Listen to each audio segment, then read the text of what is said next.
Hi all, welcome back to ഏക്കർ learning. ഏക്കയാണ് കേട്ടോ. ഞാൻ നിങ്ങൾക്ക് ഇന്ന് പരിചയപ്പെടുത്താൻ പോകുന്നത് 8ാം ക്ലാസ്സിലെ മെയിൻ എക്സാമിന് ചോദിക്കാൻ സാധ്യത വളരെ കൂടിയൊരു ചോദ്യമാണ്. നിങ്ങൾക്ക് എല്ലാവർക്കും അറിയുന്നൊരു കാര്യമുണ്ട്, നമ്മുടെ ക്വസ്റ്റ്യൻ പേപ്പറിൽ പലതരം ചോദ്യങ്ങൾ ഉണ്ടായിരിക്കും.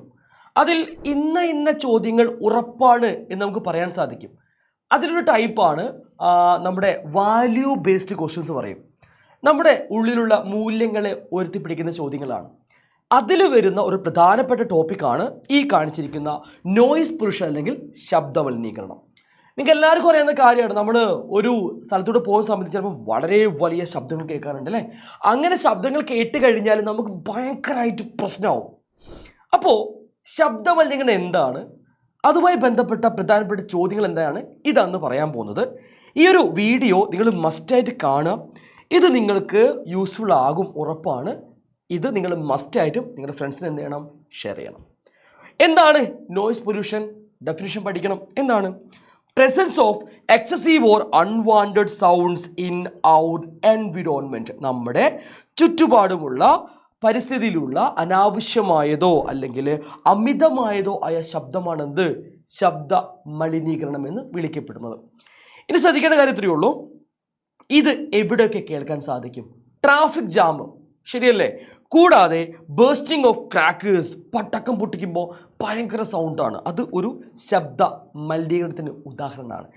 സൗണ്ട്സ് ഓഫ് മെഷീൻസ്, നമ്മൾ നേരത്തെ ഞാൻ പറഞ്ഞു, ചില കെട്ടിടങ്ങളൊക്കെ നിർമ്മിക്കുന്ന ഭാഗത്തോട് പോകുന്ന സമയത്ത് വളരെ ഉയർന്ന ശബ്ദങ്ങൾ കേൾക്കാൻ പറ്റും. JCB വർക്ക് ചെയ്യുന്ന കേൾക്കാൻ പറ്റും, അവിടെ കോൺക്രീറ്റ് മിക്സിംഗ് മെഷീൻ വർക്ക് ചെയ്യുന്ന കേൾക്കാൻ, അതൊക്കെ വളരെയധികം ശബ്ദ മലിനീകരണം ഉണ്ടാക്കുന്നുണ്ട്. ശരിയാണല്ലോ. പിന്നെ എന്താണ് പറയുന്നത്? Loud speakers. രാത്രി കിടന്നുറങ്ങി നിൽക്കുന്ന സമയത്ത് നിങ്ങളുടെ വീടിൻ്റെ മുമ്പ് കൂടെ ലൗഡ് സ്പീക്കർ വലിയ പ്രസംഗവും പറഞ്ഞ് ആരെയും പോയാൽ എങ്ങനെ ഉണ്ടാവും? രാത്രി തന്നെ ആവണ്ട, പകൽ സമയത്തിന് പോകുമ്പോൾ നമുക്ക് ഭയങ്കര ഇറിറ്റേഷനാണ്, ശരിയല്ലേ? അങ്ങനെയെങ്കിൽ നമ്മുടെ തൊട്ടടുത്ത് എന്തെങ്കിലും വലിയൊരു പ്രോഗ്രാം നടക്കുമെന്ന് വിചാരിക്കുക, അതിൻ്റെ ശബ്ദം മുഴുവൻ സമയവും നമ്മുടെ വീട്ടിലേക്ക് എത്തിക്കൊണ്ടേയിരിക്കും. ബുദ്ധിമുട്ടാണ് കുറച്ച്, ശരിയല്ല? സോ ഇതാണ് പ്രധാനപ്പെട്ട കാരണങ്ങളായി നമ്മൾ പറയുന്നത്. ഇനി നമ്മൾ പഠിക്കാൻ പോകുന്നത് ഇതുമൂലം ഉണ്ടാകുന്ന പ്രശ്നങ്ങൾ, ഹാംഫുൾ എഫക്ട്സ്. കാരണം ഒരു ശബ്ദം അല്ലെങ്കിൽ അനാവശ്യമായ ഒരു ശബ്ദം നമ്മളിങ്ങനെ തുടർച്ചയായി കേട്ടുകൊണ്ടിരുന്നാൽ നമുക്ക് ഭയങ്കര പ്രശ്നം ഉണ്ടായിരിക്കും. അതെന്തൊക്കെയാണ് നമുക്ക് നോക്കാം. ആദ്യം നിങ്ങളിത് വായിച്ചു നോക്കിയേ. Presence of excessive noise in the surroundings may cause many health related issues. നമുക്ക് ഒരുപാട് പ്രശ്നങ്ങൾ ഉണ്ടാക്കും. നമുക്ക് മാനസികമായിട്ടാണ് പ്രധാനമായിട്ട് പ്രശ്നങ്ങൾ ഉണ്ടാവുക. ചിലപ്പോൾ അത് ശാരീരികമായിട്ടും മാറും. ഒന്നാമത്തത് ഹെഡ് വേക്കാണ്, നല്ല തലവേദന. വളരെ ഉയർന്ന ശബ്ദം നമ്മൾ തുടർച്ചയായി കേട്ടാൽ ഉറപ്പായിട്ട് എന്തുണ്ടായിരിക്കും? തലവേദന വരും, ഒരു സംശയവും വേണ്ട. രണ്ടാമത്തതാണ് ഈ കാണിച്ചത്. എന്താ ഈ കുട്ടി ഇതാ ഉറക്കമില്ലാതെ ഇരിക്കുകയാണ് അല്ലേ. ലാക്ക് ഓഫ് സ്ലീപ്പ്, ഉറക്കമില്ലായ്മ ഭയങ്കര പ്രശ്നമാണ്. രാത്രി ഉറക്കമില്ലാണ്ടായി കഴിഞ്ഞാൽ ഭയങ്കര ബുദ്ധിമുട്ടാണ്. പിറ്റേന്ന് രാവിലെ നമ്മൾ എന്തെങ്കിലും പ്രോഗ്രാമിന് പോവുകയോ അല്ലെങ്കിൽ ക്ലാസ്സിരിക്കുകയോ ചെയ്യുകയാണെന്നുണ്ടെങ്കിൽ നമ്മളിതാ ഉറങ്ങിപ്പോവും, ശരിയല്ലേ? അത് വലിയൊരു ബുദ്ധിമുട്ടാണ്. മൂന്നാമത്തത് ഹൈപ്പർ ടെൻഷൻ. നമുക്ക് വലിയ ശബ്ദങ്ങൾ, ഞാൻ ഇത്രമാത്രമേ പറയുന്നുള്ളൂ. നിങ്ങൾ ചിലപ്പോൾ ചില ആളുകളുടെ ഭാഗത്തു നിന്നും വളരെ രീതിയിലുള്ള ഷൗട്ടിംഗ് ആയ കാര്യം കിട്ടാറുണ്ടായിരിക്കും. ചിലപ്പോൾ അധ്യാപകരുടെ ഭാഗത്തു നിന്നായിരിക്കും, അല്ലെങ്കിൽ എന്തെങ്കിലും പ്രോബ്ലം നമ്മൾ പെടുന്ന സമയത്ത് നമ്മൾ ഓപ്പോസിക്കുന്ന ആൾക്കാർ നമ്മളെ വല്ലാണ്ട് ചീത്ത പറയുമ്പോൾ നമുക്ക് ഒരുപാട് ടെൻഷൻ ആവാറില്ലേ? ടെൻഷൻ ആവും. സോ ശബ്ദം നമുക്ക് ടെൻഷൻ ഉണ്ടാക്കുന്നുണ്ട്. ഓക്കെ ആണോ? നെക്സ്റ്റ് വൺ ഇതാ ആങ്സൈറ്റി എന്ന് പറയും. എന്താ പറയുക, ഒരു ഒരു ഒരു ഒരു അവസ്ഥയാണ് ആങ്സൈറ്റി. നമുക്ക് ഇങ്ങനെ അതിപ്പോൾ വരുമോ, എന്നെ അത് ആക്രമിക്കുമോ, അല്ലെങ്കിൽ ഇതിങ്ങനെ എന്തോ എന്നെ എന്താ പറയുക അറ്റാക്ക് ചെയ്യാൻ വരുമ്പോഴൊക്കെ നമ്മൾ ഫീൽ ചെയ്യും. അതാണ് ആങ്സൈറ്റി എന്ന് പറഞ്ഞാൽ, അല്ലേ? സോ ഇതൊക്കെ നമുക്ക് ചാൻസ് ഉണ്ട്. ഇത് ശ്രദ്ധിക്കേണ്ടതുണ്ട്. തുടർച്ചയായി ഉച്ചത്തിലുള്ള ശബ്ദം കേൾക്കുന്ന ഒരാൾക്ക് താൽക്കാലികമായോ സ്ഥിരമായോ ആയ കേൾവിക്കുറവ് തന്നെ ഉണ്ടാകാൻ ചാൻസ് ഉണ്ട്. അതായത് a person who is exposed to a loud sound continuously may get temporary or even permanent impairment of hearing. കേൾവി ശക്തി നഷ്ടപ്പെട്ടു പോകും. മനസ്സിലാവുന്നുണ്ടോ? ചിലപ്പോൾ നിങ്ങൾ ചില സിനിമയൊക്കെ കണ്ടിട്ടുണ്ടായിരിക്കും. ഈ അടുത്ത് ഒരു സിനിമയിലുണ്ട്, അനിമലുണ്ട് അങ്ങനെ ഒരു സീൻ. ചെവിയുടെ തൊട്ടടുത്ത ഭാഗത്ത് വെച്ചിട്ട് ഗ്രനേഡ് പൊട്ടുകയാണ്. അങ്ങനെ ഗ്രനേഡ് പൊട്ടുമ്പോൾ ആ ശബ്ദം കൊണ്ട് എന്ത് സംഭവിക്കുകയാണ്? അയാളുടെ 2 ചെവി അടിച്ചു. കണ്ടിട്ടുണ്ടോ ഒരു പക്ഷേ? ഓക്കെ, അതുപോട്ടെ, നമ്മുടെ വിഷയം അതല്ല. ഇനി നമ്മൾ പഠിക്കാൻ പോകുന്നത് നമുക്ക് എങ്ങനെ ഈ ഒരു നോയിസ് പൊല്യൂഷൻ കുറയ്ക്കാൻ സാധിക്കും? അതായത് നമ്മുടെ പരിസ്ഥിതിയിൽ നോയിസ് പൊല്യൂഷൻ ഉറപ്പായിട്ടും ഉണ്ട്. അത് കുറയ്ക്കേണ്ടതുണ്ട്. എങ്ങനെ കുറയ്ക്കാം, അല്ലെങ്കിൽ അത് കുറയ്ക്കാനുള്ള ട്രിക്സ് എന്തൊക്കെയാണ്, അത് നമ്മൾ പഠിക്കാൻ പോകണം. റെഡിയാണല്ലോ? ഒന്നാമത്തെ നമ്മൾ പറയാൻ സാധിക്കും ഇതേ രീതിയിൽ. To control noise we must control the sources of noise. അതാണ് ഏറ്റവും പ്രധാനപ്പെട്ടത്. ശബ്ദ മലിനീകരണം ഉണ്ടാക്കുന്ന സോഴ്സുകളെ, അല്ലെ, സ്രോതസ്സുകളെ നമ്മൾ എന്ത് ചെയ്യണം? അതിനെ ഒന്ന് പരിമിതപ്പെടുത്താൻ വേണ്ടി ശ്രമിക്കുക. ഏതൊക്കെ എക്സാമ്പിൾ ആയിട്ട് പറയാനുള്ള നമുക്ക് നോക്കാം. ശ്രദ്ധിക്കും. How can these B achieved? എങ്ങനെ നമുക്കത് അച്ചീവ് ചെയ്യാൻ പറ്റും? ഒന്ന്, നമുക്ക് ശബ്ദത്തെ പരമാവധി കുറയ്ക്കുവാൻ വേണ്ടി ചെയ്യാൻ പറ്റിയ പ്രധാനപ്പെട്ട കാര്യമാണ് ഈ പറഞ്ഞത്. എന്താണ്? Trees must be planted along the roads and around the buildings to cut down the sounds reaching the residence. അതായത് റോഡുകളിലും കെട്ടിടങ്ങളിലൊക്കെ, റോഡുകളിലല്ല, റോഡുകളിൻ്റെ അരികിലും കെട്ടിടങ്ങളുടെ പരിസരങ്ങളിലൊക്കെ എന്ത് വെച്ച് പിടിപ്പിക്കുക? മരങ്ങൾ വെച്ച് പിടിപ്പിക്കുക. അതെന്തിനാണെന്നറിയോ?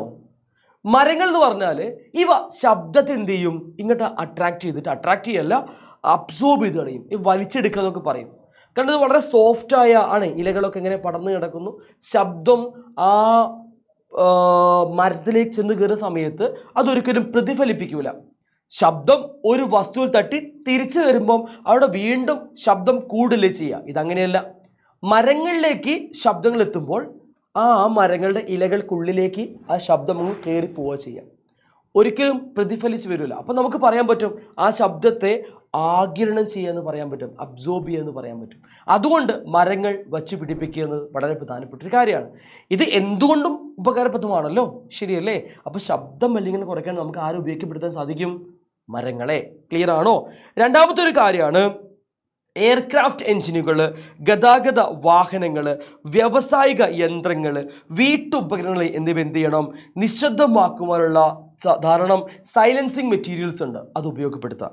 Silencing devices must be installed in aircraft engines, transport vehicles, industrial machines and home appliances. ഇത് നിങ്ങൾ ആലോചിക്കുമ്പോൾ നിങ്ങൾക്ക് ഏറ്റവും സിമ്പിളായിട്ട് മനസ്സിലാവുക എവിടെയാണെന്നറിയാമോ? നിങ്ങളുടെ റോഡിലൂടെ പോകുന്ന സമയത്ത് ചില പയ്യന്മാരൊക്കെ ചില ബൈക്കിൽ വലിയ സൗണ്ട് വെച്ച് പോകുന്ന കാണാൻ പറ്റും, ശരിയല്ലേ? അപ്പം നമ്മൾ പലപ്പോഴും പറയും എന്ത് സൗണ്ടാണ്, ഒച്ചപ്പാട്, ബഹളം, ശരിയല്ലേ? എന്താ സംഭവം? അവരുടെ വാഹനത്തിലുള്ള സൈലൻസർ എടുത്ത് കളഞ്ഞതാണ്. അല്ലെങ്കിൽ സൈലൻസർ ഹോൾ ഇടുമ്പോഴാണ് അത്രയും വലിയ ശബ്ദം ഉണ്ടാവുന്നത്. അങ്ങനെ ഓടിച്ചു പോകുമ്പോൾ അവർക്ക് ഭയങ്കര ഒരു എൻജോയ്മെൻറ്റും കാര്യങ്ങളും, പക്ഷേ നമുക്ക് എന്തായിരിക്കും? അതൊരു ഇറിറ്റേറ്റിംഗ് ആയിട്ട് മാറാറുണ്ട്, ശരിയല്ലേ? ഇതിന് സൈലൻസിങ് ഉപകരണങ്ങൾ ഏറ്റവും പ്രധാനപ്പെട്ടതാണ് കേട്ടോ, മറന്നു പോരാതെ പഠിച്ചു വെക്കണം. അടുത്താണ് noise producing industries should be set up away from residential area. എന്നങ്ങനെ പറഞ്ഞാൽ ധാരാളം ആളുകൾ തിങ്ങിപ്പറക്കുന്ന ഒരുപാട് സ്ഥലങ്ങളുണ്ട് നമ്മുടെ നാടുകളിലൊക്കെ, അല്ലെങ്കിൽ പട്ടണ പ്രദേശങ്ങൾ ഏതായി കഴിഞ്ഞാലും ആ ഭാഗങ്ങളിൽ നിന്നും പരമാവധി വലിയ വലിയ ഇൻഡസ്ട്രീസ് ഒക്കെ ഉണ്ടാവില്ലേ, വലിയ ഇൻഡസ്ട്രീസ്, അതിലൊക്കെ ഒന്ന് ഷിഫ്റ്റ് ചെയ്യാം. അതായത് വലിയ ശബ്ദങ്ങൾ ഉണ്ടാക്കുന്ന ഏതെങ്കിലും ഫാക്ടറിയൊക്കെ ഉണ്ടെങ്കിൽ അവയെ പരമാവധി മനുഷ്യവാസം കുറഞ്ഞ മേഖലകളിൽ എന്ത് ചെയ്യുക? മാറ്റുക. അതാണ് അടുത്ത മാർഗം. പിന്നെ ഏതാണ്? Use of automobile horns should be controlled. എന്താ അങ്ങനെ പറഞ്ഞാൽ ട്രാഫിക്കിലൊക്കെ പോകുന്ന സമയത്ത് വലിയ എയർ ഹോൺസ് ഒക്കെ ഇങ്ങനെ അടിച്ചുകൊണ്ടിരിക്കാതിരിക്കുക, ഭയങ്കര ഇറിറ്റേഷനാണ്. നിങ്ങളെന്നെ ആലോചിച്ചപ്പോൾ നിങ്ങളൊക്കെ വണ്ടിയിൽ പോകും, തൊട്ട് പിറകിൽ ഏതെങ്കിലും വലിയ വാഹനങ്ങൾ, പ്രത്യേകിച്ച് പ്രൈവറ്റ് ബസ്സുകളൊക്കെ ഉണ്ടല്ലേ, അവരൊക്കെ വന്നിട്ട്, ഞാൻ കുറ്റം പറയുമെന്നല്ല കേട്ടോ, ഇങ്ങനെ ഹോൺ അടിച്ചുകൊണ്ടേ ഇരിക്കും. അങ്ങനെ ഹോൺ അടിക്കുക നമുക്ക് വല്ലാത്ത ഇറിറ്റേഷൻ ഉണ്ടാവും, ശരിയല്ലേ? അടുത്തത് നമ്മുടെ വീട്ടിൽ നമുക്ക് തുടങ്ങേണ്ടതുണ്ട്. നമ്മുടെ TV സിസ്റ്റംസ്, മ്യൂസിക് സിസ്റ്റംസ് ഒക്കെ എന്ത് ചെയ്യുക? നാട്ടുകാരെ കേൾപ്പിക്കാതെ നമുക്ക് കേൾക്കാൻ പറ്റുന്ന രീതിയിൽ മാത്രം എന്ത് ചെയ്യുക? സൗണ്ട്സിൽ വെച്ച് കേൾക്കുക. ഓക്കെ ആണോ? അടുത്തെന്താണ്? ഇത്രയും കാര്യങ്ങളാണ് കേട്ടോ. സോ ഇത്രയും കാര്യങ്ങൾ നമ്മൾ ചെയ്യാം. ഇത് വാല്യൂ ബേസ്ഡ് ക്വസ്റ്റ്യൻ വരുന്ന ക്വസ്റ്റ്യൻസ് ആണ്. ഇവിടെ 3 ക്വസ്റ്റ്യൻസ് ഉണ്ട്. ആ 3 നമ്മൾ വ്യക്തമായി പറഞ്ഞു കഴിഞ്ഞു. വളരെ പ്രധാനപ്പെട്ടതാണ്, മറന്നു പോകരുത്. ഓക്കെ. മറ്റൊരു കാര്യം കൂടി, ഇന്ന് കൃത്യം 8 മണിക്ക് ഞാൻ നിങ്ങളുടെ കൂടെ ഉണ്ടായിരിക്കും, ഏറ്റവും പ്രധാനപ്പെട്ട ചോദ്യങ്ങളുമായിട്ട്. സോ ഫ്രണ്ട്സിൻ്റെ കൂട്ടി വരണം, അടിപൊളിയായിട്ട് പഠിക്കണം. ഓക്കെ ആണല്ലോ? See you next video. By.